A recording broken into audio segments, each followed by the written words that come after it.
Good morning. Time for another Tower fan moment. We're changing seasons. I said spirit for a reason. Look at that. Anyway, we're changing seasons, and what happens is when it goes to from cold to warm where I live, you have some chilly mornings, but then it turns out to be a pretty warm day. So it gets a little drafty in these old brick buildings, and I have to turn on the tower fan first thing in the morning to take the chill off. Good morning, everyone. I want to talk about how to tell when somebody's really over a situation. How to tell when somebody's really over a situation. You know, sometimes we go through life and we deceive ourselves. You know, we tell ourselves that we are over a situation when deep down we're still hurting from it. And we do that in regards to a lot of situations in our lives, and we do that as a defense mechanism so we can try to move on.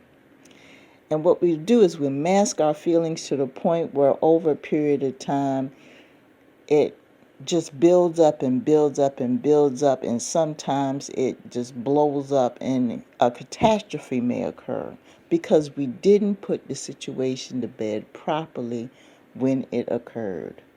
There was no real closure. And I'm going to tell you one of the scenarios to give you an example of how someone has not gotten over a situation. Okay?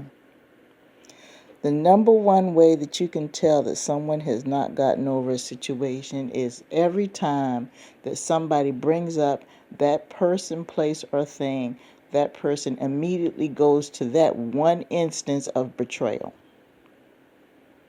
They immediately start talking about it.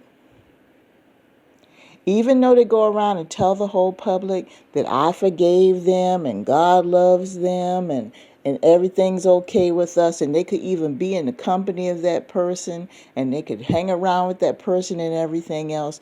But the minute that somebody else mentions that person's name, they immediately go back to that one instance of betrayal. They don't talk about anything else in regards to that person.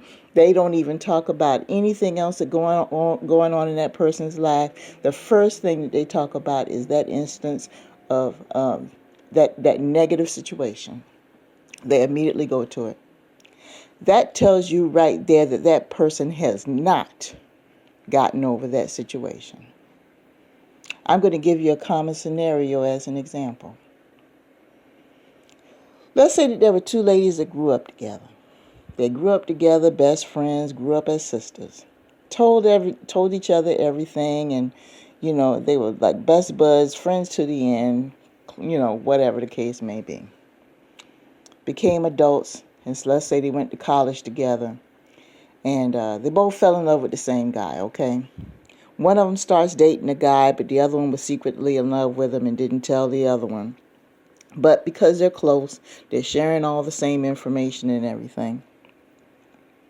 And the second person decides to go behind the other girl's back and start seeing the guy. Now, don't get me wrong. It takes two to tango, because the guy knew that these two girls were close, but he didn't care. So he decides he's going to start dating both women, and then all of a sudden it comes out, and there's this big brouhaha, of course, and then the two ladies wind up separating for a while over the guy because, you know, there's betrayal and heartbreak and everything else. Eventually, they wind up getting back together as friends because they decide, you know what, we're not going to lose years of friendship over one guy, because the guy eventually winds up cheating on the second girl because that's his mentality. He didn't care enough about the friendship that they had anyway. All he saw was two girls. He wasn't that vested. He didn't care enough about the both of them. They both figured it out. He wound up cheating on both of them, and so he wound up out of the picture anyway. So the two of them eventually wind up deciding, mending their fences, getting back together and becoming friends. Things are a little different than they were before, but they started getting very close and everything's supposedly okay. But the first person who is betrayed, every time they get in the company of family members and they ask how everything is going on with them, well, how are things between you and so-and-so, between you and Candy? And that's just a random name. I don't know anybody named Candy who stole somebody's boyfriend. So if you're somebody named Candy who stole somebody's boyfriend and you ruined a relationship, I'm truly sorry. I hope things are well. not talking about you, don't know you. But let's just say that you get around your relatives and your relatives ask you how things are between you and Candy. You and Candy supposedly mended fences. This happened maybe 10 or 12 years ago and everything's supposedly okay. You immediately start talking and say, oh yeah, me and Candy are fine. We're hanging out and everything. Even though that situation happened with JoJo 20 years ago, things are okay. See, that comment was not necessary. Now you're thinking, well, Peachy, what's wrong with that comment? What's wrong with that comment is that she didn't have to say anything about the situation 20 years ago. That pain is still lingering, people. It's still lingering. Or it could be a situation where it could be two guys. Let's say they grew up together and decided they're going to go into business together. Go into business together and the business fails for whatever reason, then it's found out later on that one of the guys had embezzled some money and got involved in something he didn't get involved with. Come to find out he was the problem, and he had stolen a whole bunch of money from the company, and then the other guy found out about it. Guy could have put him in jail and chose not to, and then he didn't speak for many years. People ask him, well, how's so-and-so doing? I guess he's okay, but, I don't talk to him because of that situation. I guess he's okay, and I forgive him and everything because, he's my brother, and he's my brother and everything, and I love him. But, ever since he stole that money from so-and-so and so, you haven't forgiven him. You haven't put it to bed. It still hurts, people.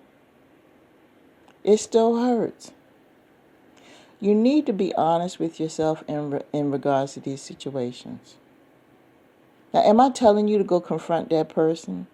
No, I'm not telling you to do that because I don't know the groundwork of the situation. Everybody's different. Maybe you do need to confront that person. Maybe you do need to have a sit down. Maybe you don't. Maybe you're not in a position to do that because that person is maybe too far away. Maybe they're deceased. Maybe they're, mentally impaired. Maybe they're incarcerated. Maybe they're in a situation where you can't talk to them. Maybe they can't talk. Don't know. But the thing is that you have to be careful when you decide in your mind that you're going to put a situation to bed. You have to be honest with yourself. You have to have truth and clarity in your mind that you are done with the situation. You have to understand that when you are done, that you are completely done. Because when you say that you are done with a situation, you are not only telling yourself that, you are telling your Creator that. Because, see, the Creator has to decide where and how they are going to bless you and where and how and which direction they're going to move you in your life when you decide that you're going to give up on something negative. You got to be at that level of honesty. See, you can't lie to yourself and lie to Spirit. It doesn't work. Because Spirit knows you. You're wasting your energy. So what's going to happen is you're going to be just stuck in your situation. Nothing is going to be fruitful. Nothing is going to progress. So anything that you pray and ask for, it's going to fall on deaf ears as far as Spirit is concerned because you haven't been honest about your current situation. So please, if you're still feeling that energy, and it doesn't matter if it's 20, 30, 40 years later, if you're still feeling that energy and you're still feeling those unresolved feelings, you need to be cleansed and purged of that first and foremost before anything. And please do not think that it does not have an effect on other aspects of your life. It could be an emotional situation. If it's an emotional situation, please do not believe that it's not. Please do not be under the misconception that it's not going to affect your finances, because it will. It will affect your job. It will affect your education. It will affect you physically, because all of these things are connected. You should know this by now if you've established a spiritual relationship. All of those aspects of your life are interconnected. So if one part of your life is lacking, then it's going to affect the other parts of your life. You should know this already. So that's just one way, people. I kind of hope this helps you. If you come across that one person that goes around saying that they put a situation to bed with someone, but every time that person's name is mentioned, they immediately go back to that one dark situation or that one bad event that occurs, they have not put that situation to bed. They are still hurting. They are still hurting. And they need to let it go. Because if they don't, they will not be able to progress. They will not be able to move forward in their life. They're going to be stuck doing the same thing, and they're going to still be stuck on that proverbial hamster wheel in their life. They're not going to go any further in their life. That's the way it's going to be until they put that thing to bed. With that being said, I'm going to go ahead and let you guys go. Peace.